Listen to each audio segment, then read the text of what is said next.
Here from the Alamo, located in the Rio Grande Valley, in what is nicknamed the land of two summers. We are here today on 6 de Mayo. We're a little bit too late for ul cinco. I was told this is how it's actually pronounced. I haven't been mispronouncing it my entire life. We are here today with round number 3, day number 2 of WTL Summer Code S. I'm of course your host Yaku of Yakuzaku, and with me today is La Latida que mata el 5 de Mayo, Light_VIP. How are you doing, Light? What's up, Yaku? Yes, it is the day after Cinco de Mayo, papi. We have arrived, we have returned. This is the third broadcast of the day. We started things off with KSL. In the center, we had that GPO, and now we're here with WTL and Yaku. StarCraft doesn't stop, and it's going to be one hell of a match tonight. I don't know if you saw the matches yesterday, but we had quite some upsets. Yeah, I saw quite a few. I saw the Camel continue to be... I was going to say I saw the Camel be sated, but I'm not sure if they actually are, or if that was just the appetizer for them. SSLT being able to take out Shopify Rebellion, if I remember it correctly. Yeah, that was insane. I lost all my prediction points there. It was wild, mate. Silky popped off, papi. Not just Silky, but also Firefly with the 2-0 over Lambo. Last night was insane, so I highly recommend checking out the VODs for some of that WTL action. But we have our series standing before us here. We're going to be kicking these off with Team Liquid versus Invictus Gaming. I don't know if you saw, but a little bit unfortunate. It's going to be a shorter series tonight because it looks like Breaking GG did forfeit against his opponent. Yeah, that's definitely a little bit unfortunate there, and it will mean that Team Liquid comes into this with a little bit of a lead, but I'm hoping that this just motivates our IG players, MacSed and XY, to just be extra... what's the word I'm thinking of here, Light? To be extra determined to do well here. Yeah, determined is definitely the right word to go for there, and I hope so as well. You know, we do have quite a powerful lineup here for Invictus Gaming, and it's a PvP as well, so things are going to be up in the air. We're going to be kicking things up with Mana versus MacSed. Game 1, Neo Humanity. Indeed, and it is, of course, going to be a little bit of a cheeky PvP that we're getting into here. So as much as I want to think about how much the maps will affect things, it's PvP. And my brain is... You can't use your brain for this matchup. It's true. Things can get really wild here. Of course, there's the European PvP meta, which is a little more standard, a lot more safer, a little more conservative. But I'm sure MacSed is more than willing to mix things up. I hope so anyway, because I know that he's more of... Like, when I think of the Protosses in China, when I think of MacSed, when I think of Firefly, Jeshi, Cyan, I do feel like MacSed is maybe one of the more standard of them. But regardless, I do hope that we're able to pop off on the Humanity. I hope. Yeah. Well, according to SC Boy here, our two players are actually pretty closely matched together. Mana does have a couple of points advantage in offense strategy, macro and micro, apparently. But yeah, once again, I just really think that the ratings are a little bit harsher this season. I would expect Mana to be a little bit higher. And they're harsher every season, mate, and I agree. I feel like Mana deserves a little bit more, but here we go. Spawning in the bottom right-hand corner, we have the man himself for Team Liquid. It is Mana. And over here in the top left-hand corner of the map, starting all the way in the top left-hand corner, for Invictus Gaming, MacSed. Here we go, and yeah, Mana has been around the block. He has been competing for quite some time. He has his own kind of accolades behind him. Literally behind him, you can see his StarCraft trophies. You love to see it. Yeah, I love the contrast between our player camps here. Mana, I mean, coming in here sporting the beard and the slightly tired eyes coming in here tonight. And meanwhile, MacSed, he's here clean shaven, smooth as silk, and he's animated. He's bouncing around. Silky smooth, Papi, and I hope that Silky was able to give him some of his energy, because again, he popped off last night against Beyond, and likewise I think MacSed is going to have to hear as well. Yeah, I wasn't going to bring it up, but Yamana, he's looking a little bit, you know. he's been around the block. Oh man, get some sleep, Poppy. Get some sleep. I'm fine with the facial hair, but like the dark circles are looking quite intense here. Maybe it's the lighting. Maybe it's the lighting. Yeah, well, that's definitely it. But if I know anything about Mana, I know that he is somebody who practices around the clock. He does not stop, even for a little bit of a break. So yeah, I'm hoping that translates into his performance today. I'm hoping he managed to get some rest though. Yeah, I hope so. That is always important. Exactly, and Mana, like, he isn't just one of the best Europeans out there, he's also one of the best Polish players, and that says a lot because coming from the land of Poland, and the Polish region, or the Polish country as a country, does host a lot of in-house or regional events. Mana has so much practice playing against the Polish Protoss posse. Geralt, you've got Art, you've got Cristiano, you've got Ziomek, you've got Papi, you have so many Protoss players in Poland, so Mana, his PvP is some of the best.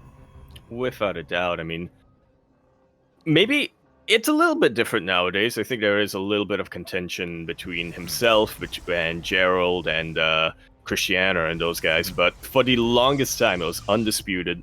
You have a lot of Protoss players in Poland, but Mana was without a doubt the #1, and he's still in contention to this day. Oh yeah, he really is. So it's going to be a bit of an uphill battle here for MacSed. Again, it is PvP, and there are some cheeky things you can do overall, but we have had some pretty standard openers. Double gate openers from both players. We're going into our Nexuses, nothing too crazy. Sentries on the way from both players, and this is designed to make sure that you're able to scout your opponent. Again, scouting so important in PvP just because of the different tech paths and the different kind of play you can go for. Yeah, we're seeing some surprisingly mirrored builds coming out from our players. It looks like Mana is now starting to get Twilight Council, but there we go. MacSed not too far behind. Yeah, Twilight Council's on the way. They are going to scout each other and confirm no Robo Opener or no Stargate Opener or anything like that. And in a couple of moments, we're going to be seeing a follow-up scout to confirm whether or not these Twilight Councils are researching, or whether they have, or whether there's a Dark Shrine in the main, or even a Dark Shrine hidden out on the map as well. That will always be a bit of a possibility for both players. Yeah, you're going to have to be following the mentality of hobbits here in PvP. First scout is good, but what about the second scout? You always need to throw that down. You always need to be diligent with that, and MacSed is very diligent, sending out 2 Haluked Phoenixes across the map. I was very confused as to where you were going with that. You're like, yeah, they have to be like hobbits. I'm like, they've got hairy feet. They've got they're gonna walk to Mordor. What's going on? Are we taking them to Isengard? Are we? Oh my god. But yeah, it tracks, right? It's all about continuing that scouting, and they are going to be doing just that, as you were saying, scouting the edges of the maps as well, just in case there are proxies. Yeah. We have a matchup that I'm very much not used to here, like, where it's 2 Protoss players who are playing very safe and very standard. Yeah, exactly. EU PvP. It's something we don't cast a lot of, to be fair. We're a lot akin to the more Korean or even Southeast Asian meta of PvP, where there's a lot more chaos involved, even the NA as well. But for the time being, both players are just checking each other, very passive stuff. Both players slowly working towards their third bases. Yeah, getting their third bases, getting their tech, namely Blink, is on the way. I wouldn't be surprised if Mana decides to throw down a Robo Baby after this Robo Facility. He's actually getting it a lot quicker than MacSed, which is gonna be pretty important as the game continues. Yeah, if he wants to, he can try and capitalize on that and try to go for a faster Robotics Bay and faster Disruptors that will be available to him, as he does show off his army, picking away at that third base. He does blink into the main. Yeah, actually going to be able to pick off a couple of probes here. Forces a recall as well. This is a pretty good harassment coming out from MacSed. Yeah, he even blinks down towards that third base. He's going to be able to chip away at it. Won't be able to force a cancel, but damage was done nonetheless. 4 probes did go down, and every probe counts so much here, especially in this mirror matchup. But you know what? Mana, he actually wants to try to chase down these Stalkers. Yeah, I gotta say, I really like that MacSed isn't overextending here. He is just picking off whatever he can and then getting away with his remaining forces, but Mana is having none of it. It's going all the way across the map and chasing all this down, looking to reciprocate that damage. I wonder, did he even see the hallucinations there? I wonder, as we do have 4 hallucinated stalkers, but we have a couple of force fields as well, keeping the army at bay. And Mana, he just has an overwhelming force of stalkers. He does not care one bit. There's an Immortal out right now, and that is going to force Mana to rethink things a little bit. He also hasn't been able to confirm the hallucinations. I mean, he suspects it. You know, he just saw his sentry take a couple of shots and have no damage dealt on it, but he's not certain. He doesn't know. He doesn't know how many of them are real and how many of them are not. If he knew that there were only 3 stalkers here, he probably would have dove on that Immortal. Yeah, but alas, 'twas not to be.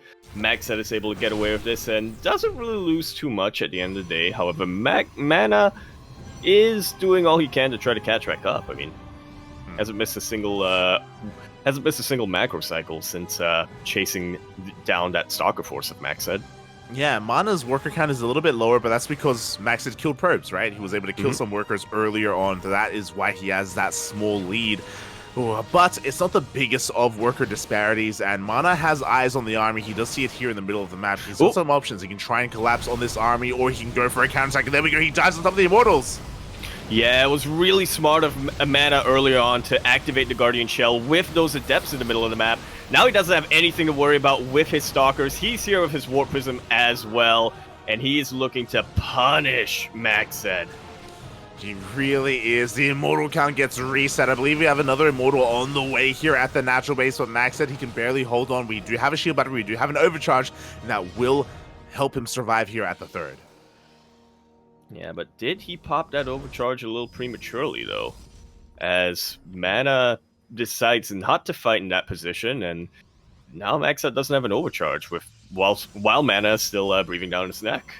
Yeah, exactly. Mana just going for another warp in. MacSed does have the upgrade advantage. He has had +1 over his opponent, but that advantage is about to run out because Mana finishes up his own +1 in 5 seconds. He's coming in for a surround. A beautiful flank comes out here from Mana. He immediately snipes the shield batteries as well. As we mentioned earlier on, battery overcharge was used up. That is not going to be available here for MacSed. It looks like with a couple of quick little warp-ins, MacSed is going to be able to chase this back, but you know what? He's not the only player who can warp in reinforcements.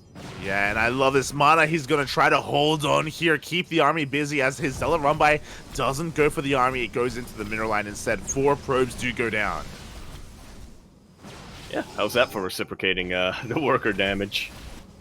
Pretty much. We even have a recall to preserve those Zealots as well, so Mana being very meticulous with his army, just making sure he isn't too wasteful and he doesn't throw anything away. And again, Mana now has taken over that worker lead and even has a 4th Nexus behind this. Yeah, it was already finished up. MacSed's trying to sneak one out right now, but Mana, he just doesn't stop. I believe that was a kill and not a cancel by the looks of things. It was. Yeah, that was that kill. And MacSed is up against the rope right now. He's going to try and blink on for it. He's going to try and chase this down, but he just doesn't have the numbers. He just doesn't have a large enough army. You can realize how up against the ropes MacSed is right now by just looking at his player cam and comparing it to the start of the game. Back at the start when he was all smiles and bouncing up and down, and now he's just lost that. Yeah, again, he is in serious mode right now. He knows that he has to do something crazy to come back in this game, but he doesn't have any additional tech. He doesn't have any Archons to help trade against the Zealots. He doesn't have any Disruptors. He is still stuck with the Gateway Army, and he's going to be losing all his Zealots here.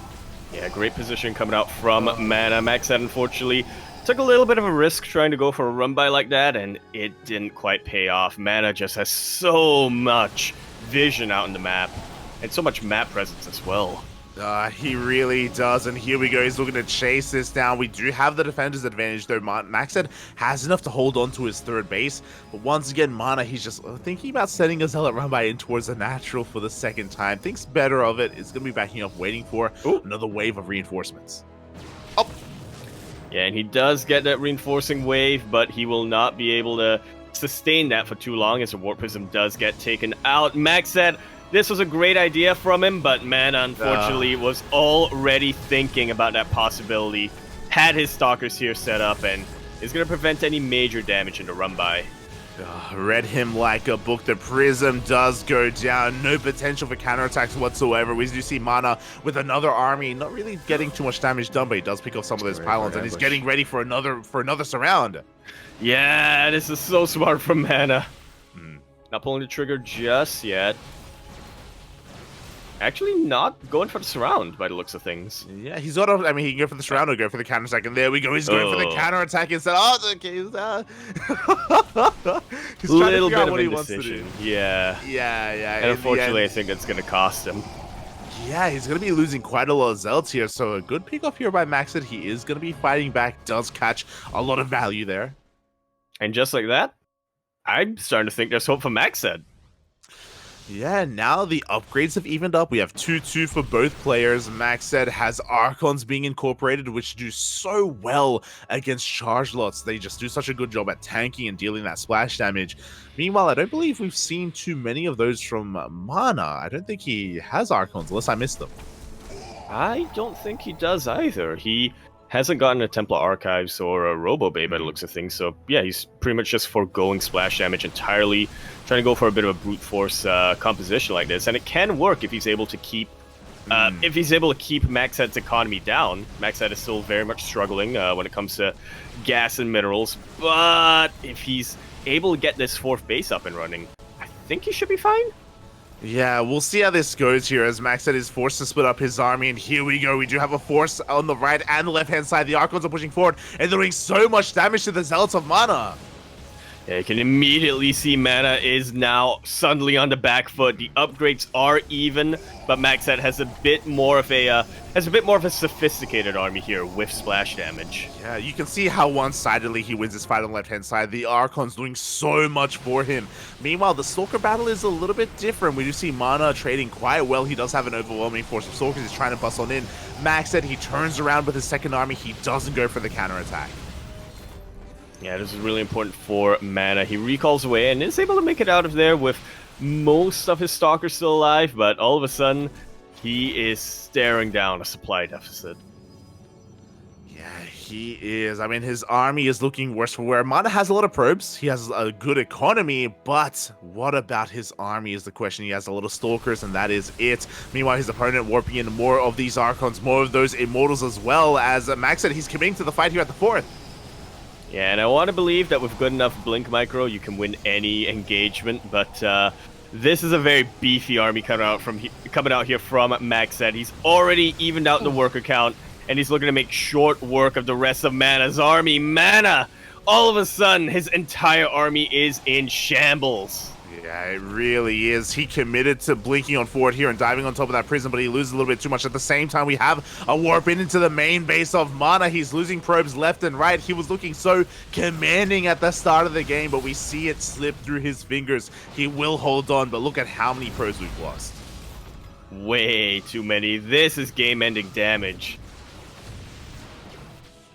Mana seems like he, just got a little bit tunnel visioned here in the middle of the game and didn't invest in his late game army as much. Yeah, despite having the better economy, like he got his fourth base up faster, he was able to saturate it faster as well, but he decided to stay on a gateway army. Meanwhile, his opponent on a lower economy, on a lower overall army supply, was able to tech on up, and we can see that tech does matter so much here in PvP. Yeah, it's really the one way you're going to be able to get an edge over your opponent. Yeah, exactly. And now the fourth base has been broken. Mana did take a center fifth base, though, so he's going to be able to rally his forces there. Instead, he's going for his own Zealot run-by. He isn't out of this yet. He's looking to deal some damage across the map. Yeah, I definitely still want to believe in Mana here, but he's going to have to rethink his unit composition here. I mean, he can't win purely off of Stalkers here, right? He's going to try. He's going to try to micro his heart out again with these Blink Stalkers. You can, of course, micro and control quite well and try and out-control your opponents. But pushing into an Immortal as well is a bit of a tough ask, as we do see an overcharge being popped here by Mana. But a little too late. The Nexus goes down, and MacSed is sated. He has knocked Mana down to about 1.5, maybe 2 bases. I don't think he has much minerals left in his main. Yeah, exactly. He's running out of money in his main, running out of money in his natural. He has the center base, and that is all he has to work with. MacSed clawing his way back into this game now with a massive lead. And he's just going to keep on doing what he's doing. Like, even if he just backed off now, defended and maxed out, he would be fine. It's going to be on Mana to make some magic happen. He has to somehow find a way to come back in this game, whether it's disruptors or DTs or just out-positioning your opponent. Yeah, definitely a lot easier said than done, though, at this point. Yeah, like, it's looking pretty rough. Yeah. Even the Zealot Rambai here is just causing some problems for Mana. Eventually, he will be able to clean this up. Just barely nice control with those individual units. But Mana, he's just looking for some damage. Yeah, looking for some damage with these Stalkers and eventually with some DTs as well. MacSed has not stopped scouting, though. That Haluk Phoenix is potentially going to see it. Yeah, it confirms the lack of third base, or the lack of that triangular third. It's going into the main as well. I don't think it's going towards the natural, though. So those DTs, they could go undetected. But Max said he has observers. Yeah. Doesn't have observer speed, though. So True. I'm huffing the copium. But, I mean, there's detection with the main army, but, I mean, the detection isn't going to be available back at home, so it's possible that Mana may be able to slip some DTs behind enemy lines and eviscerate some of those mineral lines. We'll see if he can hold on the front lines. Again, he has cannons, he has shield batteries, he's ready for a fight here at his center base. and, of course, if worse comes to worse here for Mana, he can always morph those DTs into Archons, which is a unit he definitely needs at the moment. You're not wrong, mate. You're not wrong. You know, that is another way to get into Archon production, which will help him out in the long run. As we do see MacSed pushing on forward, thinking about trying to break this position. But again, the high ground, it's just too much. Yeah, and it looks like the multi-prong with the Warp Prism got shut down as well. So Mana is still in this game. He is still finding a way to stay in it. The first few DTs do get warped in. And Mana's looking for an opening. Yeah, hopefully they don't run into the army, because that's where the detection is. Like, the observer is with that main army, and hopefully Mana's able to bypass that entirely. He's sneaking along the edge of the map, just sucking it in, just hugging that wall as best he can. Hanging out there with Snake in the box. Yeah. I just noticed that the other night. I was so surprised. Yeah. It's been there for a while. I didn't get to see it often because I always veto this map. As we do see a cannon being focused down there at that fourth base. Yeah, no detection at this base anymore. Or, wait, apparently there is. Yeah, there's an observer. There is an observer parked over the Nexus, so it looks like the DTs don't find too much damage. They get 2 probes, and that is it. Yeah, at the very least, though, they were able to be kept alive, and they will be recalled back home as Archons. And I'm already getting restored by the shield battery. Yeah, they will survive. Meanwhile, MacSed still hasn't really been able to take a good fight here. He's been looking for it with this army. And this army has been getting quite powerful, actually. He's got 4 Immortals in there. Jesus. That might just about be enough to overwhelm the static defenses and the DTs, Archons here of Mana, especially if the army isn't in position to defend. Oh, exactly. Mana was out of position. The base is exposed. This last mining base here of Mana is going to be focused down. And with that, that is, really what's keeping him in the game. He has expanded over towards the right-hand side, but he's still trying to get that up and running. And now he's lost that Rich Vespian Gas Geyser. Yeah, and that is a base that's much more difficult to defend as well. It's a bit of a ninja, though. MacSed, I don't think he's scouted this.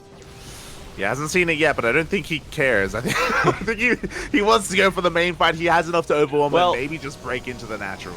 Well, we'll see about that, because a Disruptor is about to pop out pretty soon. This one force field is doing so much, though, to deny Mana from getting into a good enough position. A little bit of an awkward move along there with the DTs, and the Disruptor does get sniped. Mana, I think he was on his last legs for a while, but now MacSed has finally knocked him down. Beautiful hold position on those probes to protect the cannon from MacSed. You love to see it. GG gets called, and Max, You'll love to see it. He's so happy with that victory. It was looking so desperate for quite a while, too. Mana had him on the ropes. He held onto him and held him up against the wall for the longest time. But then all of a sudden, MacSed remembered, wait a minute, I can kick. Wait a minute, I have this knife in my pocket that I haven't been using this entire fight. It's crazy. It's like, wait a minute, I have a gun. GG, well played. Mana was in full control in the beginning of that game. If we wind it back a little bit, there's a world where MacSed straight up dies if Mana knew which hallucinations were real, which stalkers were real, and which stalkers were fake, and if he just dove on that immortal and just kept pushing. Like, MacSed was having a really hard time, but after a certain while, he started to stabilize and he got into his Archon tech. And even though he had a smaller army, he had a more efficient army. He fought quite well, and MacSed, he clawed his way back in. I feel like this is a PvP that I would show my grandkids to teach them a story, to teach them a lesson, and say, like, look, you can play safe all you want, but if you go too safe like Mana, you're gonna get tricked. There you go. It's a story about complacency, you know? It's like, hey, you know, you could be sitting back here with a bunch of money with all these bases, but like, what are you doing with said economy? You know what? You're gonna lay back here with a gateway army? Nah, Bobby, you invest. you fuse and you forward. Exactly. And MacSed does take the first game. Very nicely done. But now we're going to be moving forward here into game number 2, and this is going to be Mana's map of choice. Indeed, and it's going to be another fairly short rush distance map here on Babylon. Obviously, it doesn't have as many quirks as Neo-Humanity. It doesn't have rich Vespene bases. It doesn't have that walled off, or that mineral walled off base either, but it's a pretty condensed map. And in the top left-hand corner of it, starting all the way in the top left-hand corner, representing Team Liquid, get your bananas ready for Mana. And spawning in the bottom right-hand corner of Babylon, we have his opponent representing Invictus Gaming. It is MacSed. And of course, I think it is fairly worth pointing out that this is a very important series right now for Invictus Gaming. If Mana is able to take one game, then I think it's Team Liquid is still favored going into our second match. But MacSed needs a 2-0 to tie things up. And if Mana were to have won this 2-0, then that would have been it here for Invictus Gaming.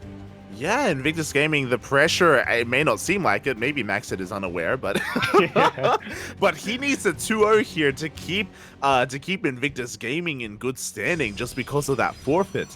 And if he does 2-0, that's going to be a little bit unfortunate because breaking GG totally could have caused a bit of an upset against a laser in a ZVZ. Like, that was not clear cut. So, you know, could have been something else here. But regardless, just a really, really good way to pop off already in this series, and something a little bit unexpected. Yeah. Standard play, the most unexpected thing I would expect in the most unexpected thing in a PvP. Exactly. As we're going to be getting into our gate expands, so we saw some standard 2-gate openers on Neo-Humanity just because of how unsafe the natural is, but because we have the ramp here on Babylon, both players are going to be looking to try to go for more economic openers. If they do delay each other long enough, though, they'll be forced to tech up instead. Yeah, and they're definitely going to try. Oh. Mana went for a 2-gate. Interesting, compared to the single gate Stargate opening coming out here from MacSed. Well, yeah, this is very aggressive from Mana. This is very unexpected. He's got 2 stalkers on the way. He's going to be looking to overwhelm and try and get across the map as soon as possible here. He's done a great job at delaying, and again, if this goes unscouted, then MacSed may be in some trouble here because he straight up is going to have less stalkers than his opponent. Yeah, we'll see. Hopefully this doesn't become another situation like game number 1. Well, actually, no, I wouldn't mind that so much. I was going to say, hopefully this doesn't become another game number 1 situation where Mana just tunnel visions a little bit too much with gateway units, but it was actually a pretty close game, all things considered. Yeah, it was quite close. It definitely was. But yeah, we do see like very stark, differential openers here from our two players. So MacSed is going to be a little bit aggressive with those oracles. Meanwhile, Mana already has more gateways than his opponents, so he has a stronger production. On top of that, he's going straight into a Twilight Council. This should be for Blink. I'm waiting for the Dark Shrine. Let's go. No, it's Blink. Yeah, I mean, I would love to see that as well, but as we see, Blink does start up here for Mana. The Oracle zooming across the map. The Stargate was scattered by the probe earlier, so Mana should be in position. Like so. Oracle not quite able to find any damage yet, but it's alive. It can still reveal and scout. Yeah, it's able to dip in between the bases. Does try to go for that probe here towards the natural base. Does get one worker. Everyone takes quite a bit of hull damage. That poor probe. Turned around and thought it was safe, but just wasn't quite in range of that shield battery. Ooh, meanwhile, MacSed, he throws down his own Twilight Council, and he is the one to go for the Dark Shrine. Yeah, I love to see it, or at least I do. This would also be the most unexpected thing here coming out from MacSed as his Oracle goes down. Mana scout at the Stargate, and normally when you get a Stargate, you know, sometimes players go into a Twilight Council and blink, sometimes they go into a Robo Bay or Robo Facility. Hardly any of them go into a Dark Shrine, as both of our players want to do a little cheeky proxying. Yeah, fun fact, Estrella did this earlier this week, and it was really cheeky because, as you were saying, off of a Stargate opener, the last thing you expect are DTs, and this can straight up end the game. Thankfully, Mana is going for a Robo, and he's going for his own, basically all in. He's already got 3 gates, he has a 4th gate on the way, 4 gate Blink Stalkers. That is a lot of Stalkers. Yeah, that's an amount of Stalkers that can end the game before DTs even get into the equation. Boy, and here we go. The Stalkers are looking to break into the natural base, and what do we have at home to defend? It's not going to be enough, whatever it is. DTs can be used defensively, but before that happens, so much is going to be going down. Yeah, and when you only have 2 gateways to work off of, 2 DTs ain't quite gonna cut it here. At least when it comes to the defense. Mana is also creating an observer, producing an observer, I should say. Great hold position right outside that base as well. It took a little while for MacSed to realize that he had to A-move instead of move commanding. Yeah, MacSed is falling apart right now. Again, this 2 base essentially all in from Mana, doing so much damage. And the DTs are eventually going to defend, but GG gets called, and Mana fights back in this series, taking game 2. Yeah, I was going to say, stoic as always, but nice little celebration at the end there from Mana, maintaining this lead here for his team, Team Liquid, in a very, very close series overall. I love that after game number 1, he just said, all right, screw it. I'm embracing NA. EU PvP ain't gonna cut it here. Yeah, exactly. Not against MacSed. So, yeah, I do love to see both players mix it up here in game number 2. Obviously, Mana hit harder, he hit faster, and MacSed, unfortunately, it was unexpected of him, like, to go into DTs, and ideally that works well against someone who's playing normally in standard and macro-oriented, but Mana was doing anything but, so yeah, Mana just catching MacSed unawares. Yeah, pretty much unawares, and on the flip side, Mana, he's experienced enough, he's wise enough that he knows that he's been thinking of every possibility of, okay, how can I lose from this position? His hold command back at his natural base was super important. The fact that he was getting his Robo facility long before he scouted a Dark Shrine or anything like that, just in case. Yeah, that really goes to show you what a difference that experience can make. It really does. It really does. And with that, GG, well played. We do have a tied up 1-1 score. And what does this mean? This means if SKillous takes 1 game, the Team Liquid win this series. XY needs to take the 2-0 here if we want to force the ace match. I believe in the Mental King. Or at least now I do. My prediction may have looked a little bit different. You're so fickle, Yaku. You gotta be flexible, Papi. There you go, mate. There you go. I can't stay committed. Wait, no. It's going to come down to SKillous versus XY. The pressure is on XY. But as you said, he is the king of the mental. You know, this is what he has built his brand around. So I'm sure he is just shaking it all off. He's willing to play out his game. But even so, he's up against one of the best Protosses in Europe. Yeah, one of the best Protoss players and one of the best PvT players as well. He has been the bane of the Team Liquid Terran, his Team Liquid Terran teammates. Definitely a couple of venting coming out from Kellizer. I keep calling him Mark, and I actually forgot his ID. Euthermal, that's what it was. Kellizer, Euthermal, and Clem. Yeah. I appreciate it, though. It's good practice. Definitely, 100%. As we want to also give a massive shout out as well to a raid that we got a little bit earlier. Shout out to Ranger in the chat. Thank you so much for the raid. Hope you had a great stream. Hope you had a great ladder session. Thank you, Bobby. Thank you. Only one loss in a 3-hour ladder sesh. That's pretty good. Damn. There we go. Ranger on that grind, on that way to 6K, I believe. Yeah, that makes up for you not playing in Grand Plapas Open today. Does it? Shaking my head. So good. Regardless, it's great to see you active, Ranger. 100%. It's great to see you returning to the game, enjoying yourself, and enjoying some success as they are getting ready. There it is, the Big 10. Ooh. Mentality. Oof. So sharp.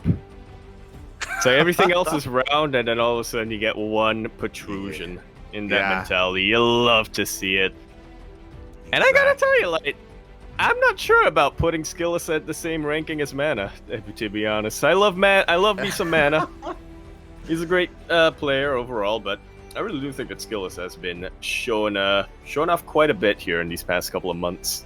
Yeah, like it's one of those things where I'm pretty sure the WTL organizers don't watch a lot of European StarCraft, so they're a lot of the rankings for some of these EU players are questionable to say the least. And to be fair, we don't cast that much EU StarCraft either. But even we like have a bit of a better hand on the pulse, you know. Like I feel like we recognize the at least for the Polish players. At least for the Polish we know players. them.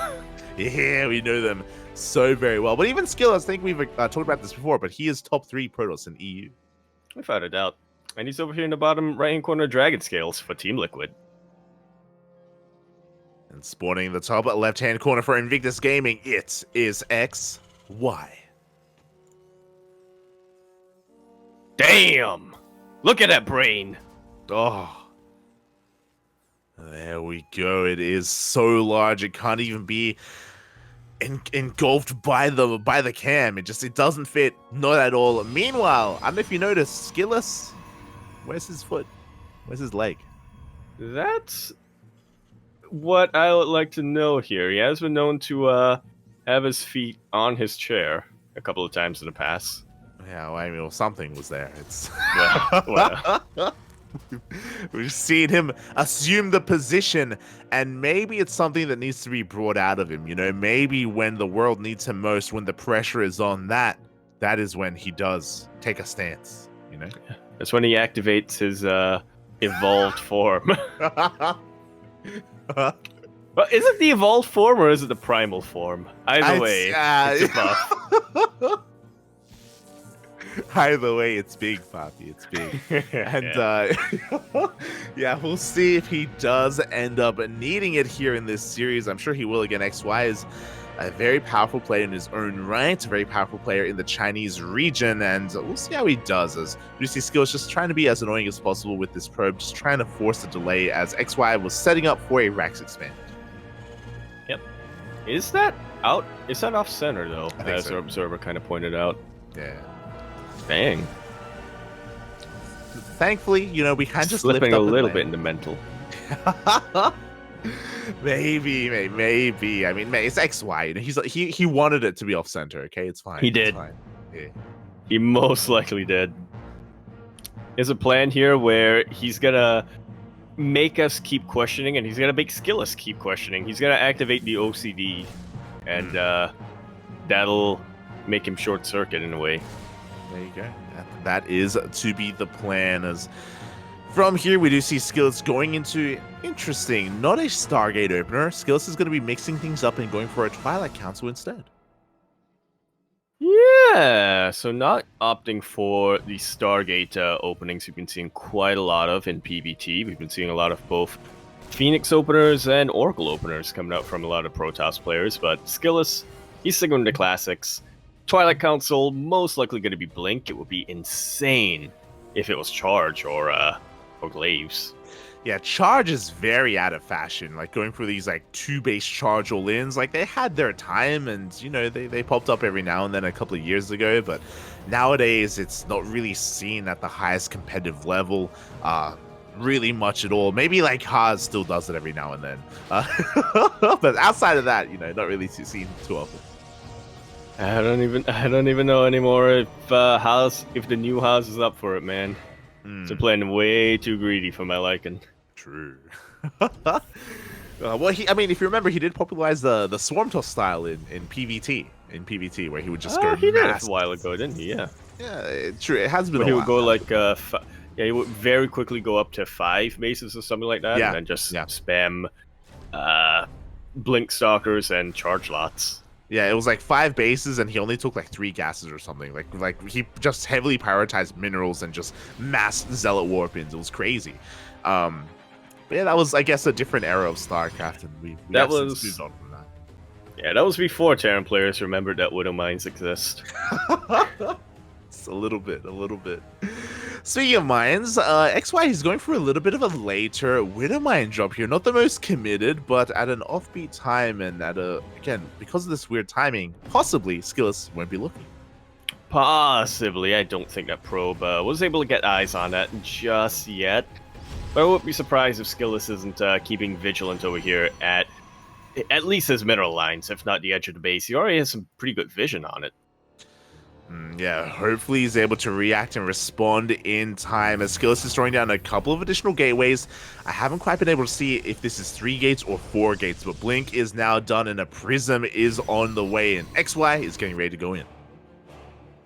Yeah, I guess this Widow Mine drop was a little bit too late, as he wasn't quite able to catch what SKillous was really up to. I think that Hellion saw the Warp Prism at the very least, so that could definitely help out. I hope so, because we are very committed here, SKillous. It is a 4-gate Blink Stalker, and with this, he's going to be looking to blink into the main base. Do we have tanks in position? We do not. The tank is in the low ground. Another one is about to pop out, but it is unsieged, and Blink is about to come off cooldown. Immediately, SKillous pounces on top of that siege up tank. These Widow Mines are going to get quite a number of shots. Hello. But I don't think it's going to be enough. Yeah, the Widow Mines do a lot of damage, but what about the problem? What about all these Stalkers in the main base? We have another tank, but we can just go for another round. We can go for another warp in, and I don't think XY just has the numbers to defend. Yeah, 10 probes go down, but so do 18 SCVs. That would have been game-ending damage for SKillous, if not for the fact that he took game-ending damage himself. Exactly, as we do see him rotating over towards the natural base, and it looks like the tanks are in position in the main, but they're not in position at the natural. Meanwhile, the mine drop comes back in, and once again, no reaction. SKillous has given up on mining at this point. He's just warping in, and he just wants to end it. Yeah, he really does. We do have 2 tanks in the main, but I scratched that. Only 1 tank in the main, and soon to be 0 tanks in the main. And now there's about to be a whole lot of nothing. Now, those mine shots are actually coming into play quite a bit here. SKillous would love to warp in 4 Stalkers at a time, but he can only warp in 1. At the end of the day, though, I don't think it's going to change the result. He even groups his probes into Widow Mines because he just does not care about mining. GG. SKillous takes game number 1, and with that, he takes the entire match here for Team Liquid. GG, well played. Team Liquid will take this series, but the final game will still be played out for some additional WTL points. XY is going to be looking to fight back, and again, that game was a little bit unfortunate, as you mentioned, because the Widow Mine drop was so late. XY wasn't able to scout. He wasn't able to confirm whether it was a Stargate opener or a Twilight Council, how many gates there were, how aggressive SKillous was going to be. Yeah, I was really appreciating his patience at first. I mean, he kind of gave SKillous maybe a little bit too much credit, if I'm being honest. He gave SKillous a little bit of credit there and thought, okay, I can't zoom my medevac immediately into the mineral line because he probably has a lot of vision around his base. He probably has some stalkers as well. If you notice, he was actually taking very, very small clicks. Those very small move commands right at the edge of the base and be like, I want to keep this hidden for as long as possible. But he kept it hidden for too long and wasn't able to get eyes on the fact that SKillous was keeping his own warp prism hidden for as long as possible. So yeah, that did come back to bite him a little bit. Yeah, I think it just comes down to maybe reputation. I think XY was just really not expecting SKillous to be aggressive like that. He thought that he could get away with a bit of a later scout because you know what, SKillous, he's just going to go for like 3 Gateblink Stalkers into a 3rd Nexus or something. Like, I'll be fine, you know? Like, he's not going to kill me. He's not going to 4-gate me, right? No, wrong. That SKillous will. Yeah. And we saw that come to fruition there. You know, XY just not prepared whatsoever for the 4-gate Blink Stalker. And yeah, SKillous takes game 1. Yeah. In pretty commanding fashion, all things considered. I mean, there wasn't any reaction to the Widow Mines coming out from SKillous, but how much of that is SKillous not responding, and how much of that was SKillous just not caring? Yeah, I feel like at a certain point he knew I could, if I just focus on controlling my stalkers, I can win this. And speaking of control, here we are now, continuing our series on Babylon. In the top left-hand corner for Team Liquid is SKillous. And spawning in the bottom right-hand corner of Babylon for Invictus Gaming, it is XY. Seems to be a very popular map choice here. Babylon, I mean. Mana chose it, and now XY is picking it. Yeah, exactly. You know, Babylon has some kind of quirks to it. It has some advantages and disadvantages for both kind of races, so it's great to see it incorporated by both Terran and Protoss. It is a little bit of a smaller map compared to others, and it feels like it's not as large as the last map either, so defending against something like Blink Stalkers is going to be a little bit easier here for XY. Yeah, I think so too. It's a lot more condensed. You can make use of a lot more Sim City to make sure that even if Stalkers blink into your main, they're not going to get good enough positions to get on top of your tanks or get on top of anything else, really.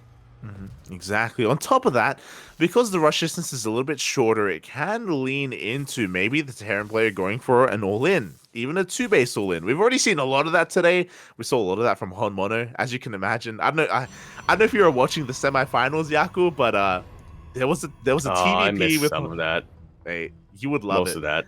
There was a TVP where Hon Mono, in one game, off of 2 bases, he pulled the boys. Hey? I'm already liking it. 3 times. 3 times! In one game. He pulled the boys once, and he like crippled the economy when he couldn't end the game, so he was forced to back off. Then he pulled the boys again.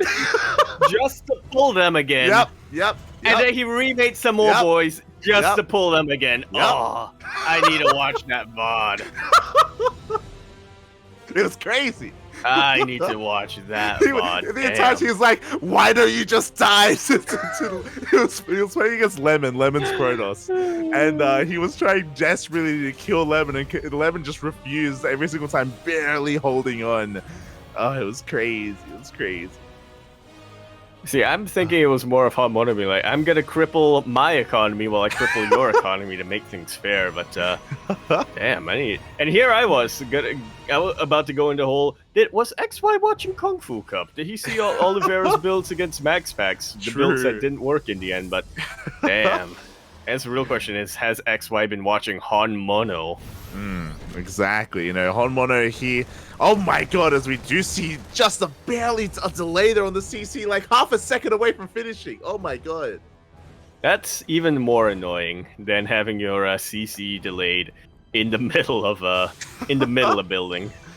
You're not wrong, mate. You're not wrong. On the cusp, on the edge of finishing, as behind this, SKillous once again is going into a Twilight Council opener, but hasn't thrown down additional gateways, and we see why. That DT, that Dark Shrine is on the way, as are DTs. SKillous has been scouting this very, very diligently. He hasn't seen any Reapers, he hasn't seen any factories just yet, although he is assuming that they're there. This amount of Marines is a little bit of a tell, and it is gonna give SKillous enough confidence to try to sneak a couple of DTs into the base. Yeah, and meanwhile, we do see XY setting up for a drop, and hopefully this drop is able to give him a little bit of scanning information, but it may just be too late because the Dark Shrine is on the cusp of finishing. The Prism is going to be moving out across the map. DTs are looking to get into the main. Yeah, XY moving out, not just with those Widow Mines, but also with this run-by of Marines. He's going to try to maximize his harassment damage there. Warp Prism and Medevac, both doing the Spider-Man meme, pointing at each other. Yeah, this is going to be a really interesting position because XY is moving out without Stim. These are vanilla Marines, and yeah, they get denied by only a handful of Stalkers. They won't be able to do too much damage. They're trying to, though. He's pushing up that ramp, and he's looking to try and break in. And meanwhile, on the other side of the map, a single Adept is going to distract most of the attention of XY as one DT slips into the main, one Widow Mine slips into SKillous' main as well. Borrow puppy. The DTs are distracting XY, and here we go. Does he have some scans available? That's the question. The mine will not go off in the main base of SKillous. He cleans them up, and DTs are wreaking havoc all over the map, in the middle, in the main, in the natural. Yeah, that was the only scan available here for XY. He's about to get the Raven out, but the damage has already been done. Exactly. Marines are falling left and right. There are just far too many DTs available. XY contained to only a single base. And now SKillous is just gonna pack up, evacuate, and figure something out later. He's already gotten himself a very, very nice lead if we look at the worker counts. Transitioning now into a bit of an Archon drop. This game is, I don't want to say gonna slow down because I feel like SKillous is just gonna be rearing up for round 2, and XY is getting ready for his eventual timing push, which is gonna happen pretty soon, but yeah, things are gonna be looking a little bit normal. Great interference matrix on this Warp Prism, but they're just unfortunately isn't enough to clean up these Archons. I spoke too soon, as one of them goes down to a tank. Thankfully, one goes down. Like, otherwise it would have been so sad here for XY to have utilized that disable or to not be able to capitalize on such a great disable on that Prism. So at least he gets some value out of it, but as you were kind of alluding to, because of all the chaos that's been happening, XY's Stim timing is so delayed. It's so late here, and SKillous can just saturate his third as a result. Like so. And SKillous, okay, gonna be doing mana things and sticking to more of a gateway-focused army. Blink is on the way, +1 ground weapons as well. The fact that he has a Dark Shrine and he has Archons, I think, makes this fine. Otherwise, I would have been expecting Colossus coming out from him. Yeah, I would have expected that as well, but you know, regardless, he's just working on refining his army with that blink. Do have Archons being dropped into the natural base once again, forcing more lost mine time, pulling all the workers off of those gases. And oh my god, XY has to be very careful not to be baited into trying to take down that Prism. Yeah, thankfully he doesn't just yet. That's a mindset of the king that we have here. Let's delay your gratification there. He is able to hold, loses a couple more SCVs, but I mean, at this point, yeah, he's so far behind at a couple more. Losing a couple more SCVs, I'm not sure is going to make that much of a difference. I guess it does mean that he won't have as many to pull. And I expect that. I expect him to pull the boys. Like, we have one NG Bay right now, so we're only working on +1 attack. Combat Shields is on the way as well. We see SKillous taking a 4th Nexus as we speak. And XY doesn't have a 3rd. I believe he doesn't have a 3rd orbital. So going for a 2-base Soul-In, I feel like, is the only way out.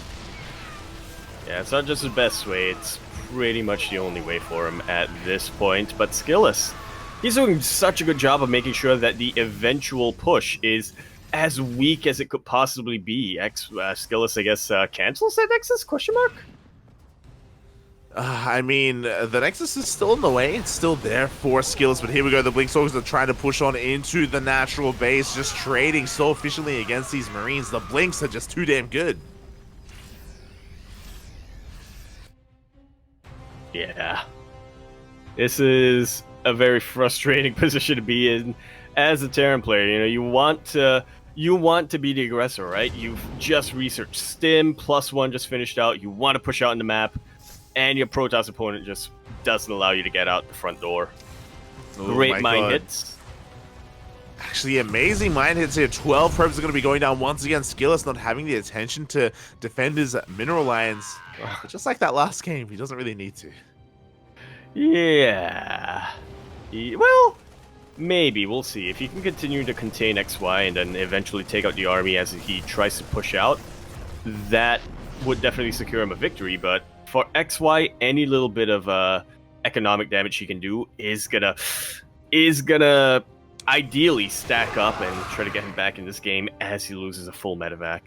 Yeah, the medevac goes down. SKillous was a little bit too attentive with his army. Likewise, the mine drop is also being contained here by SKillous as well. Blinkstalkers all over the map. XY is pushing out. He even has Ghost here off of 2 bases. Are we going to be seeing the boys pulled? Yeah, definitely a very bold choice here for XY, but yo, if he can nail those EMPs, he's going to have a much easier time fighting this army, especially if a couple of boys end up being pulled. Zealots now getting warped in just outside the natural base of XY, and I think we're just about to go all-in mode. Fully all-in mode. Well, I say that, but the boys are still mining. Yeah, I mean, the Zealots, they force the army to turn back around here. This is just buying SKillous so much time, and XY, he wants to move out. He doesn't want to have to deal with this. And those SCVs, they're dying, Poppy. They're dying. Oh. Yeah, now they're being pulled. That's what I'm talking about, but we just lost 16 this is not the time. He already he already lost about half, almost half of them. Yeah, great EMPs and a great anti-armor missile, but I'm not... Oh, actually, with the boys... Mate, those mine shots, like a good third of the Stalkers died immediately there, and the mine shots were absolutely insane. And with that, here we go. XY has a chance. Everything at home is on fire. He cannot turn around though. He has to commit. He has to try to end the game and break into the main. Yo, he can definitely try to go for a little bit of a tie here. No, never mind. I was about to have a lot of hope, and then I looked at SKillous's bank, and I realized, oh, right, warp it. It's really good. The mine hits from earlier were fantastic, but they aren't going to be available here.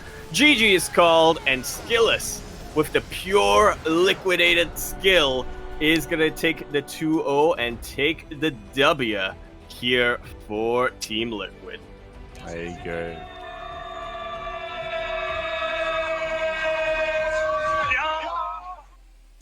Oof. GG, well played. SKillous takes the 2-0. XY having a bit of a rough series here overall. Game number 1 being caught completely off guard by a 2-base 4-gate blink push from SKillous. Game number 2, the DTs did catch him off guard, did force him onto 1-base economy. We saw him try to come back there with a 2-base all-in, but alas, it took a little bit too long to get going, and Team Liquid takes the first series. Yeah, in very commanding fashion as well. Again, it's really unfortunate that Breaking GG did have to tap out in the end here. But regardless, I do think it was a very valiant effort from his teammates, especially from MacSed being right on the edge of defeat, but still managing to bring it back in the end. And XY as well, fighting pretty well in game number 2, despite being so far behind. 100%, man, 100%. Massive shout out to the Invictus boys for their games. And with that, we're going to be going on a short 4-minute break. When we return, we have our second and final series of the